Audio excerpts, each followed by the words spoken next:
This is a guest essay by Vanessa Berg, who writes about Judaism and Israel.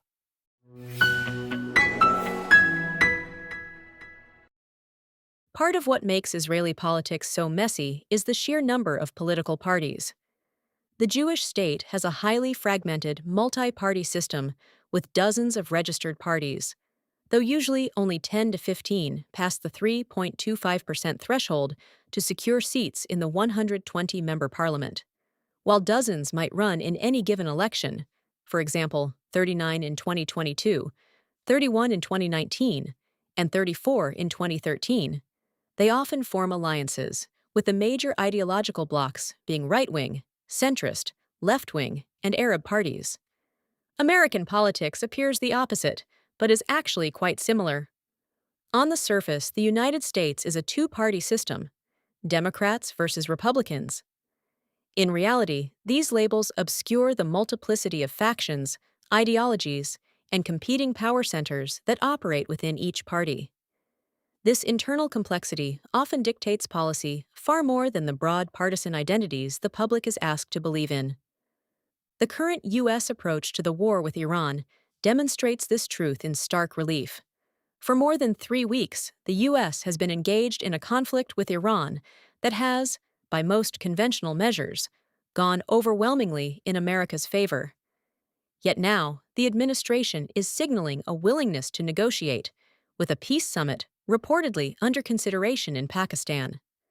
Pakistani sources said U.S. Vice President J.D. Vance was being put forward as a probable chief negotiator from the U.S. side if talks go ahead.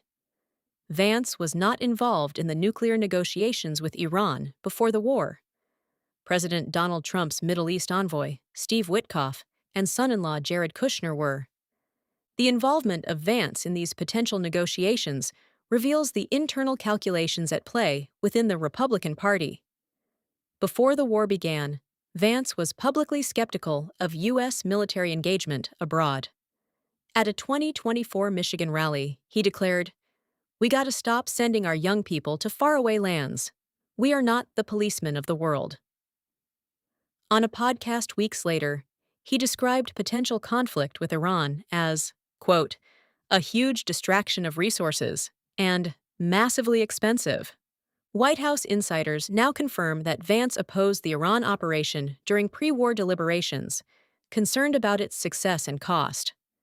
Trump attempted to downplay the divide, telling reporters several days ago that he and Vance were, quote, "philosophically a little bit different" in their initial viewpoints on the Iran war.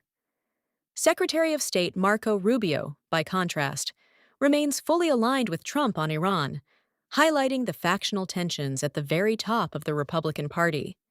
This scenario illustrates the core fallacy of American politics, that elections are contests between two monolithic parties. In reality, the Republican Party itself is a coalition of factions: Trump loyalists, traditional conservatives, libertarians, anti-interventionists like Vance, and establishment pragmatists like Rubio. Policy decisions are often negotiated among these internal actors, rather than imposed by a unified party ideology. What appears to the public as sudden shifts or reversals, such as the move toward diplomacy with Iran after 3 weeks of all-out war, is often the result of compromise or competition among these factions. The war timeline itself shows how factional influence shapes outcomes. Vance's opposition may have slowed or reshaped the initial operation, while the Trump-Rubio alignment pushed the conflict forward. The pivot toward negotiations now may reflect Vance's influence asserting itself, even amid victory, a signal that internal politics often outweigh simple military calculus. There are many reasons why Vance and his allies are finding themselves on the defensive. During the last presidential election, Vance positioned himself as strongly anti-war, a stance that resonated with voters weary of foreign conflicts. But that same position could be turned against him if he chooses to run for president in 2028, especially in a political climate where national security and military engagement are increasingly front-of-mind issues. Opponents could portray him as a hypocrite or outright liar. The immediate political landscape adds more pressure. This November, Americans will head to the polls for midterm elections, deciding all 435 seats in the House of Representatives and 35 Senate seats for the 120th Congress, along with 39 gubernatorial races, attorney general elections, and numerous state and local contests. Voters are already concerned about the economy, and the rise in energy prices since the outbreak of war has intensified those worries.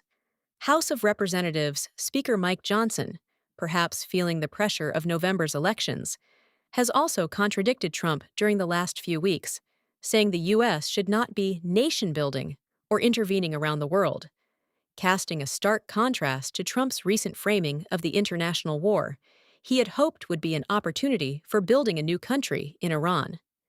He also stated this week that the war is, quote, all but done, and expected to conclude quickly, asserting that original objectives have been largely met, whereas it was reported in Israeli media that U.S. officials told Israel to prepare for more weeks of war. The Democratic Party, too, is far from uniform. It contains so-called progressives, advocating for aggressive climate and social justice policies, moderates focused on economic pragmatism, pro-business centrists, foreign policy hawks, anti-war liberals, and identity-focused activists. These divides were reflected in the vote for a non-binding resolution in the House of Representatives 3 weeks ago that reaffirmed Iran as the largest state sponsor of terrorism.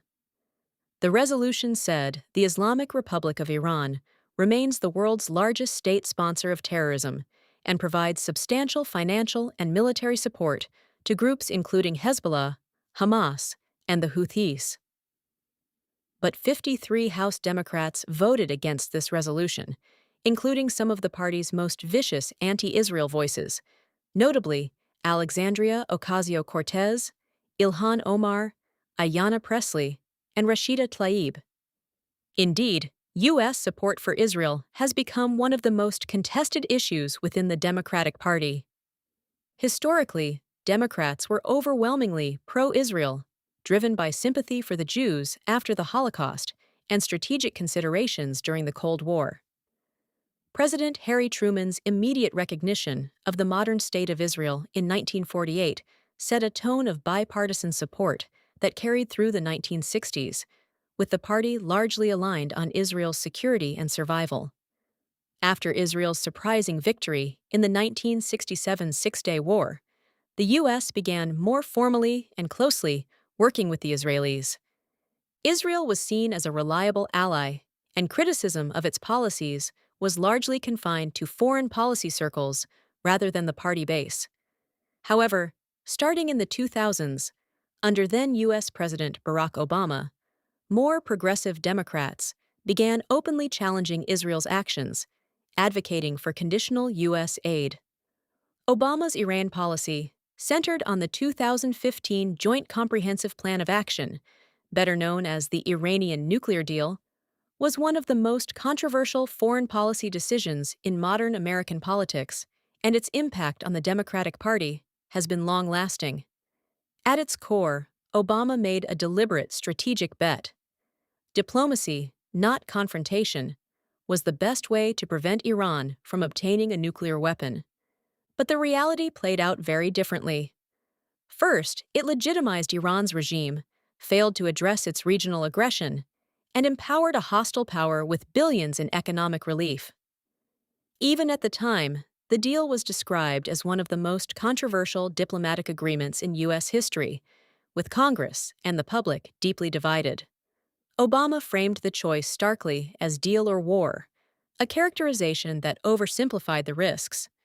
Where Democrats had once broadly supported intervention when necessary and maintained strong alignment with allies like Israel, the deal helped open the door to a growing faction of progressives. The debate became a proxy for a broader ideological struggle between establishment Democrats, who emphasized deterrence and alliances, and a rising progressive wing that is overly critical of Israel as a Jewish state and increasingly questions American aid for Jerusalem. But here's where things get interesting. Last month, an internal investigation within the Democratic Party found that former U.S. Vice President Kamala Harris's stance on Gaza and Israel's war against Hamas cost her votes in the 2024 presidential election, meaning she was not pro-Israel enough. It is well known by now that many historically democratic American Jews jumped ship to vote Republican in the last presidential election, or simply did not vote at all. At the same time, many of the prospects for candidates likely to become the Democratic Party's presidential candidate in 2028 are progressive. One of them is California Governor Gavin Newsom, who recently said people were, quote, talking about Israel appropriately as sort of an apartheid state. He apologized for that remark this week, with a caveat, of course. What's more, many in the Democratic Party have distanced themselves in the last few months from the Israeli government and allied groups like the American Israel Public Affairs Committee, known as AIPAC. Some progressives and members of Congress have described Israel's campaign in Gaza as genocide and are supporting restrictions on arms sales. Recent polling data showed 57% of Democrats hold a negative view of Israel, up from 35% after October 7, 2023. 62% of Democrats feel the U.S. is too supportive of Israel, and Democrats now sympathize with Palestinians over Israelis by a 50% margin. There are, of course, many Democratic Party politicians and voters who still fundamentally support Israel, including quite a few American Jews. Yet the public discourse rarely acknowledges these nuances. Politicians and voters are now asked to choose between being pro-Israel and anti-Israel, just as Democrats are painted as liberal and Republicans as conservative, obscuring the internal struggles that actually drive policy outcomes. Recognizing these factions is crucial for understanding American policies. Policy volatility is not simply a function of new presidents or public opinion. It is a reflection of shifting influence among competing internal factions. Allies and adversaries alike observe these divisions and adjust their calculations accordingly. One of those adversaries, Iran, probably sees what is becoming increasingly obvious: the crack in America's Iran strategy, driven by strong differences of opinion between Trump and Vance. According to a report on Wednesday, Iranian sources have said they would refuse to sit down with Witkoff or Kushner. In recent days, there have also been not-so-subtle attacks on Mossad Director David Barnea by nameless sources, seemingly accusing him of misleading both the Israeli and U.S. governments about the likelihood of regime change in Iran. The gist of the report is that Barnea convinced Netanyahu, who convinced Trump, that the Iranian regime could be toppled by the Mossad and CIA within a short time following the outbreak of the war. Some have speculated in Israeli media that U.S. officials are looking for a fall guy if they cannot sell this military operation as a success to the American people.